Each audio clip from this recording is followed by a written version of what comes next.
one of the benefits of being the CEO. I'm going to I get to do the first dives and most interesting dives. With just hours of oxygen left, rescuers say they are working around the clock to find the missing submersible. On board, British explorer and billionaire Hamish Harding, Pakistani businessman Shahada Dawood and his 19-year-old son Solomon, world-renowned Titanic researcher and diver P.H. Narjuleh, and the CEO of OceanGate, Stockton Rush.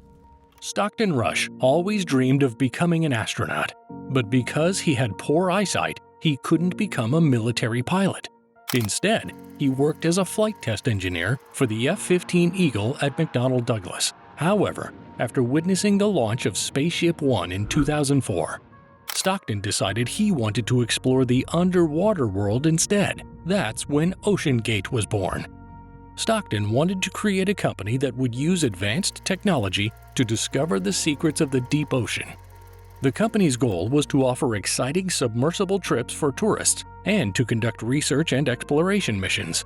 What makes OceanGate's story even more intriguing is Stockton's personal connection to the Titanic tragedy. Stockton's wife, Wendy Rush, is related to Isidore and Ida Strauss, who were on the Titanic when it sank. On June 18, 2023, a tragedy unfolded in the North Atlantic Ocean near Newfoundland, Canada. The submersible named Titan, operated by OceanGate, vanished without a trace. Its mission was to take tourists on an expedition to explore the remnants of the RMS Titanic. On board were 5 individuals, including Stockton Rush, the founder and CEO of OceanGate. Despite exhaustive search and rescue operations by the U.S. Coast Guard and Canada's Coast Guard, the submersible remained elusive. Days turned into a period filled with uncertainty and sorrow. Join us as we explore the submersible Titan tragedy, digging deep into the facts to understand exactly what happened. Let's begin our journey by exploring the story of OceanGate Incorporated, the company behind the incredible Titan submersible. OceanGate is a company based in Everett, Washington, and is all about exploring the deep sea. It was founded in 2009 by Stockton Rush and Guillermo Solon, 2 people who were passionate about going on thrilling underwater adventures. Before we talk about this particular tragedy, we need to understand 2 important depths underwater. The first is the limit for diving, which is the deepest depth that engineers say is safe for humans to go. The second is the depth at which a submarine would collapse under the pressure. For OceanGate's Titan submersible, the limit depth where it couldn't handle more pressure is 4,000 meters. However, it was actually destroyed before reaching that depth. It could have gone down to a maximum of 3,800 meters, where the remains of the shipwreck are found. Exploring the deep sea is a huge engineering challenge. It's all about pressure. We're familiar with air pressure, which is the force of the air around us. At sea level, it's about 14.7 pounds per square inch, but water is much denser than air. For every 10 meters or 32.8 feet you go deeper, the pressure increases by 1 atmosphere, which is equal to 14.7 psi. The Titanic sits on the ocean floor, about 12,500 feet below sea level. The broken parts of the ship, the front and the back, are more than 2,600 feet apart, surrounded by debris. After over 100 years, the wreckage is 400 miles off the coast of Newfoundland, Canada. To put these depths into perspective, imagine lying on your back with a 1 foot by 1 foot board. At 100 meters deep, 328 feet, the size of a soccer field, the pressure would be like having 10 people standing on that board. Weighing about 20,880 pounds at 381 meters or 1,250 feet, which is as deep as the Empire State Building is tall, it would feel like having 80,000 pounds on that board. Going even deeper to 490 meters, the maximum dive depth of a U.S. Navy submarine, it would be like having 94,800 pounds on the board. At 828 meters, the height of the Burj Khalifa, it would feel like a weight of 173,520 pounds. Now let's talk about the depth of the Titanic wreck, about 3,800 meters. That's about the same depth as the deepest diving submarine currently in use, the Oscar-class submarine in the Russian Navy. At this depth, the pressure is like having 797,000 pounds on that 1 foot by 1 foot board. There are several theories as to why the submarine didn't hold up during this particular trip, despite successfully visiting the Titanic wreck multiple times before without any technical issues. The most supported and credible hypothesis comes from James Cameron, the director of Titanic and Avatar. Cameron himself designed his own submarine and holds the record for the deepest dive into the Mariana Trench, the deepest point in the ocean at about 11,000 meters below sea level. According to Cameron, who has descended to the Titanic wreck more than 30 times, the carbon fiber material used to build the main hull of the submersible doesn't have the necessary specifications to withstand the immense pressure of thousands of pounds per square inch, even though it was made 5 inches thick. Although carbon fiber is strong, it is still a composite material and doesn't have the same durability as titanium and hardened steel, which were used in Cameron's deep-sea Challenger submarine. I never believed in that technology of wound carbon fiber, wound filament, cylindrical hull. I thought it was a horrible idea because we make pressure hulls out of contiguous material: steel, titanium, ceramic, acrylic.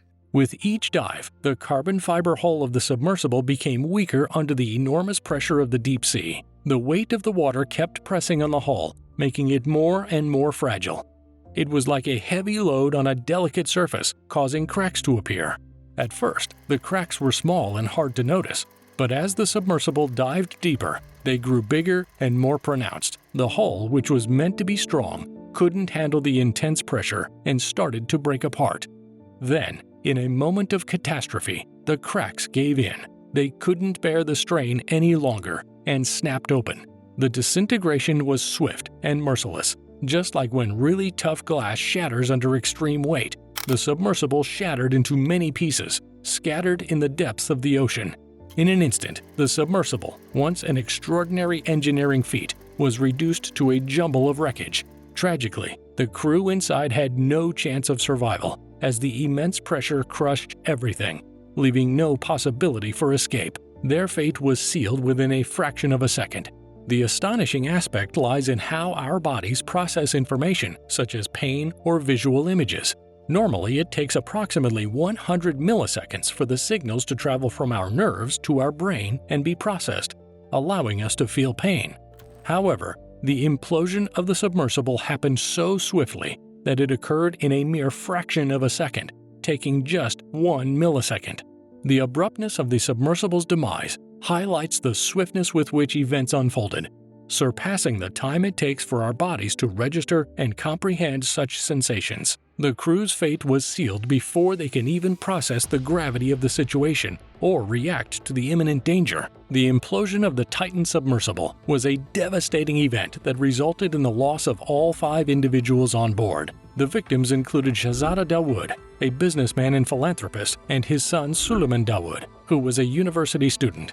Also among the victims was Hamish Harding, a British businessman and adventurer known for his accomplishments in aviation and space tourism. Stockton Rush, an American submersible pilot and entrepreneur, was another tragic casualty of the incident. Lastly, Paul-Henri Nargeolet, a former French Navy commander and highly respected expert in underwater research, also lost his life. In the aftermath of the tragic incident involving the Titan submersible, both the Canadian and United States governments have launched investigations to uncover what happened.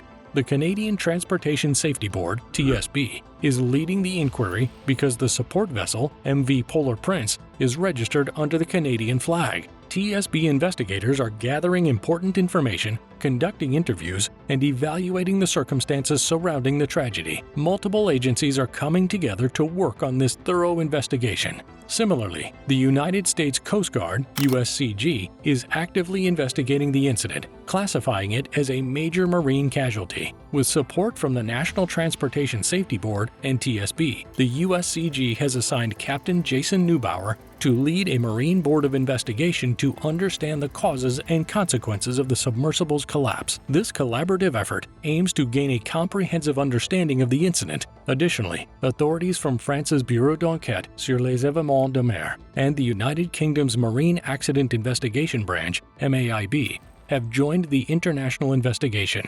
The findings and recommendations from all parties involved will be presented to the International Maritime Organization, IMO. which oversees global maritime safety and security. Considering the severe conditions resulting from the submersible's collapse, it's highly unlikely that recognizable remains of the individuals who tragically lost their lives will be found. The immense pressure and extreme heat generated by the collapse have erased much of the physical evidence. As the submersible disintegrated, a chaotic environment emerged with a massive air bubble being subjected to tremendous compression.